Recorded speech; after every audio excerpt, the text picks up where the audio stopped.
I have 3 children, James, Anna, and Charles. James is technically not my son, but I was his nanny before I began dating my husband, and the mother abandoned him at birth, so I've been in his life since the very beginning. My husband and I married when James was 2, and I adopted him when he was 3. He does know that he is adopted, but he was never one of those kids who wondered about the bio parent, and he fully considers me his mother. Charles is married to Maggie, who I have always had issues with. She is rude and overbearing, and since she had her first child a year ago, she thinks she has some tool to manipulate me. About 6 months ago, we had a family dinner, and Maggie was angry. I don't even remember how this started, but she said that I am much more welcoming towards James's girlfriend than I've ever been to her. I told her my relationship with James's girlfriend is none of her business. She then said that it's messed up that I treat her more like a daughter-in-law when James isn't even my son. I threw her out of the house for that. Charles tried to apologize over the phone, but I said I wasn't interested. She needs to apologize, and to James, not me. Maggie kind of apologized to James. She said she shouldn't have said it, but I'm a horrible person. I told her that was a pretty weak apology, and she never acknowledged how hurtful what she said was. James never liked her, but he currently hates her. She literally said after the fact, "I'm sorry that it hurt you, but it is the truth." Charles is her bio son. Maggie called me the other day all upset about a social media picture off Anna's daughter and me, and whining about how it isn't fair to her son that I have more of a relationship with Anna's child. She said she wants to sit down and compromise, so her son can get what Anna's daughter gets. I asked if she was truly sorry for belittling James's adoption, and she said, "All I said is you were James's nanny and Charles's mom." I hung up on her, and now Charles is angry, and I said I won't even give it a chance. Not the a-hole. You gave her multiple chances. She kept going off on how your adopted son is not your son. You're his mom. You may not share the same DNA, but you raised him and loved him. Maggie went completely out of line. Don't let anyone tell you he is not your son. You're not his nanny. You're his mother. Not the a-hole. It's bad news when a spouse of one of your children is only interested in attaining some kind of #1 position in the hierarchy of the family. As if that is a real thing. I can't imagine this relationship between you and your other family members and Maggie is going to get much better. She's clearly not going to change her mind and realize that she's being incredibly disrespectful and mean. I'd just watch out to make sure your relationship with Charles isn't irreparably damaged by this. Not the a-hole. Tell Charles his wife is not welcome because she is not your bio daughter, and as that is the only way she considers people family, she can't really think of any of you as family. Until the day she understands that family is who you decide is family, bio or not, she is better off not having to see those who are not her family. My son got married a couple months ago. We'll call her Sarah. I've never been a big fan of Sarah, but I believe in keeping my mouth shut about such things. My wife and Sarah don't get along at all. My wife hates chocolate cake. I mean, she can hardly look at it, which is kind of weird because she likes chocolate, but not a big deal. If I wanted a chocolate birthday cake, I would buy my wife a cupcake or something, because it is very easy not to be an a-hole. Sarah and my son wanted an all-chocolate wedding cake. I feel like Sarah did this on purpose, because almost every wedding I've been to has multiple flavors, and the cake was 3 tiers. Still, it wasn't a big deal. My wife doesn't need cake. Well, Sarah made a comment about my wife must hate not having cake because she is used to everyone accommodating her. My wife said no, but it was a-hole behavior not to have any other dessert, and she would never treat her own mother-in-law that way. My wife said she doesn't really care, but family members have been commenting on how rude it is. Sarah got mad, and my son, jokingly, put a large piece of cake in my wife's mouth to shut her up. Well, like I said, she hates chocolate cake. She was sick all over the bottom of the dress. Sarah started screaming and crying about how we ruined everything. I calmly told her that her new husband ruined everything, and you don't force food into people's mouths. We left to get ice cream because apparently that is the only thing that can cleanse the taste of the chocolate cake. I don't know what Sarah did the rest of the night, because who would want to wear that dress? Now they are planning a vow renewal because the wedding was ruined, mostly by drama that Sarah's mother caused. I think a big vow renewal a year after the wedding is tacky, but whatever, I'm not the one paying. Sarah is demanding that we buy her a new gown since my wife ruined the first one. I told her absolutely not, and it is my son's fault, and a little hers for being tacky and rude. I mean, my wife doesn't love my mom either, but she at least knows how to be a gracious hostess and would have made sure there was something she would eat. Sarah ended up in tears over my refusal, and my son says I'm being an a-hole. Wow. So train wreck weddings with horrible drama hurricanes really do exist. You guys sound like you're terrible at de-escalation. Everyone sucks here. Everyone sucks here. Wow. Your son, because he shoved a cake in someone's mouth after knowing it would make her sick. And Sarah for her comments. You because you say, I feel like Sarah did this on purpose, even though your son and Sarah both wanted it. And you think she should have offered more flavors of cake?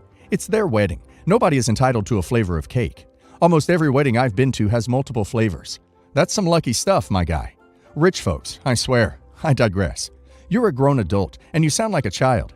Your wife are saying it was a-hole behavior not to have other dessert.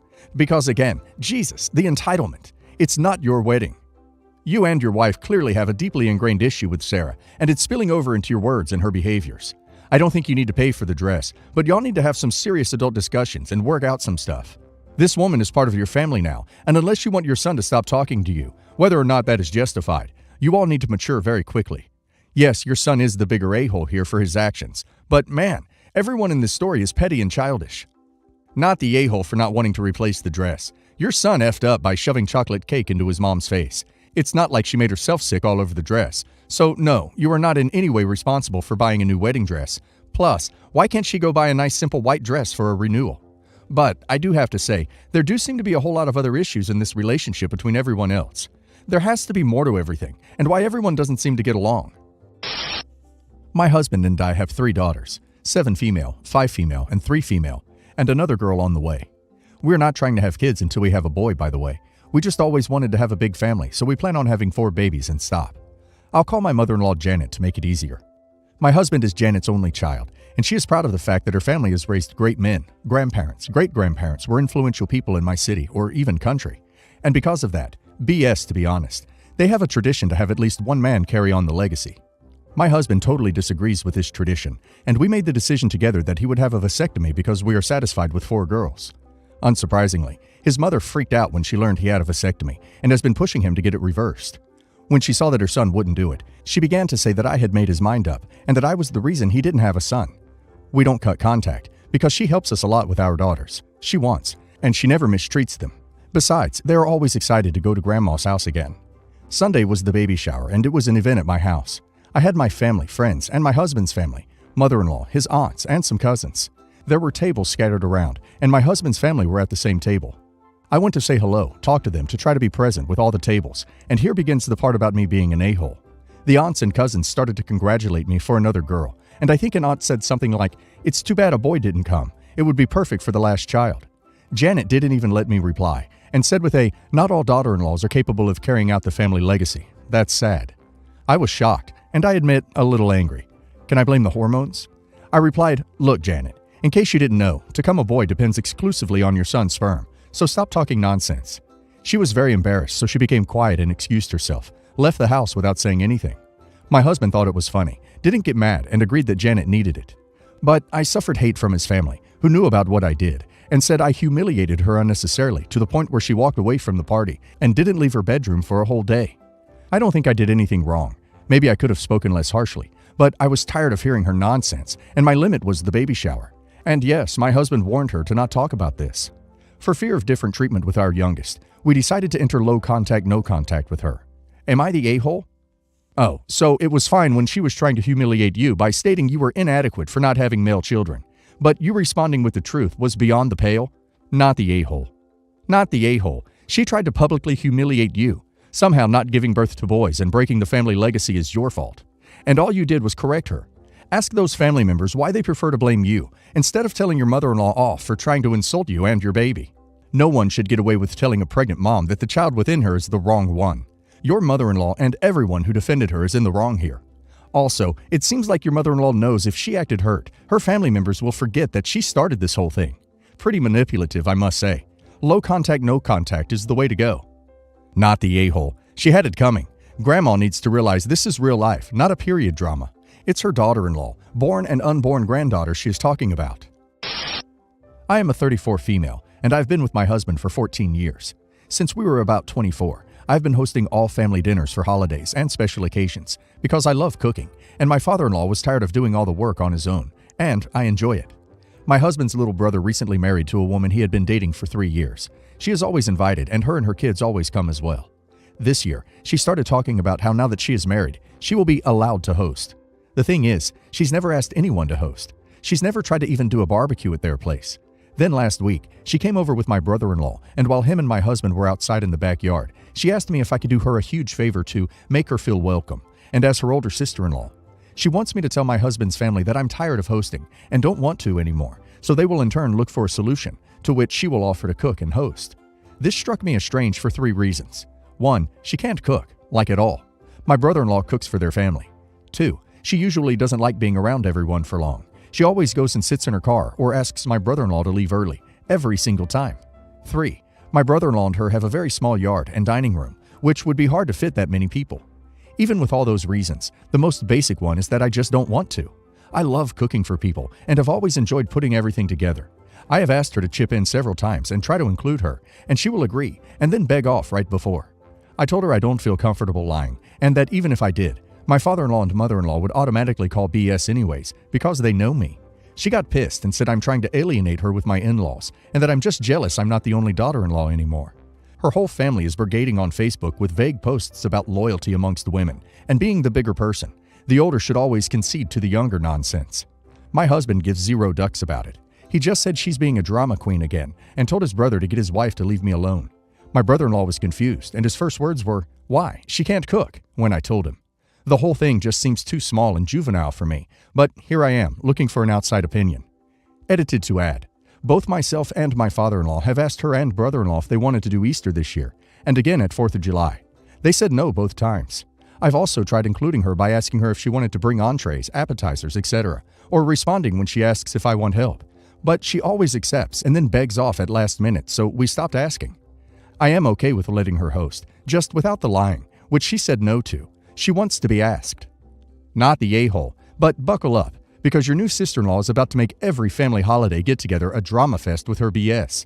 Don't ever lie for someone who can't speak up for themselves and just say, "Hey, this year I'd like to host Thanksgiving." Not the a-hole. You're correct. She is being small and juvenile. But, as her older sister-in-law, you do have an opportunity to do her a favor. Sit her down and explain to her that if she wants to start hosting the family for events, she should just start. She doesn't need to jump right into Thanksgiving, which is a huge responsibility. She can and should start with smaller events. It isn't a competition, it's a family. The fact that you tend to host events doesn't make you a more important member of the family, and she doesn't need you to step down from anything in order to make a place for herself. She has a place whether she hosts events or not. I'm going to have to say not the a-hole here. If this were a normal situation, I might encourage you to let her host and figure it out. But her approach is completely bizarre. Why does she want to orchestrate a crisis that would tarnish your image and that she can swoop in and salvage? That's highly suspect. Final update. So little brother-in-law resolved the issue while pissing her off more, but still it's resolved. He started a group chat and asked if everyone would be willing to have Thanksgiving at their house this year. My in-law said sure. Then we got a call from brother-in-law. Apparently, he told sister-in-law that while he set up everything, he isn't going to be the one cooking since she wanted to host. Long story short, she changed her mind and it's back at our house now, but she is mad at brother-in-law. Still think this whole thing is dumb, but at least the Facebook monkeys are quiet now. My 25-year-old son has been married for about 2 years. I thought he was making a mistake, but we don't have the type of relationship where I can say that to him. My ex-wife did tell him that she thought he was going to regret it, but he brushed her off. They have a lot of marital issues, and now they have financial issues because of her career. My daughter-in-law considers herself a fashion designer. She doesn't have any investors, money, business knowledge, etc. All she has is designs she posts on social media, and nothing comes of it. She works at a call center while doing this as a hobby. My wife is 29, so not that much older than my son, and they do not get along. He stopped coming home from college breaks when I started dating her, and things have not improved much. My wife doesn't work, we don't have children, and I pay for a cleaning lady. My daughter-in-law makes a lot of comments about how it must be nice and asks what she does all day. My wife is a very traditional housewife, brings me a beer when I get home from work, always has dinner on the table at 6, and still dresses nice for me. My daughter-in-law has made demeaning comments about how she would be embarrassed to be my wife. My wife would be embarrassed to tell people she was a designer and not be able to back it up, but to each their own. My son and daughter-in-law were over the other day and I asked my wife to make me coffee. She got up to do it, and my daughter-in-law said something about, "Does it bother you that he treats you like the maid?" I replied that at least my wife doesn't have to wear fake jewelry to go with her fake career. My daughter-in-law got upset and left, and my son is pissed. Everyone sucks here, except your wife. If she's happy with her life, then no one had anything to say about it. The rest of you sound petty and awful. Everyone sucks here. Your daughter-in-law is right that you treat your wife like a maid. You're right that your daughter-in-law doesn't have her crap together and isn't in a place to judge. You all talk to each other with incredible immaturity. I'm guessing your wife is significantly younger than you. All of the dynamics here are really ducking weird. You're the a-hole. You married a woman barely older than your son while he was in college, so in her early 20s, and you're most likely in your 40s? That's kind of weird, but okay. Your wife doesn't have to work, chooses not to, doesn't have a work visa. She cheerfully brings you a beer. Cool. Sounds like you ordered her from the Perfect Wife catalog. You have this fairy tale life, yet you have the time to dissect her, daughter-in-law's social life, hobby, and career choice. Fashion is a fine hobby and creative outlet. If she fancies herself a designer, that's perfectly acceptable. She's not hurting anyone, stealing money, being a social pariah. She's earning a living at the call center. Who cares what she does in her downtime? This has literally nothing to do with you. Why do you need to take a dump on her life?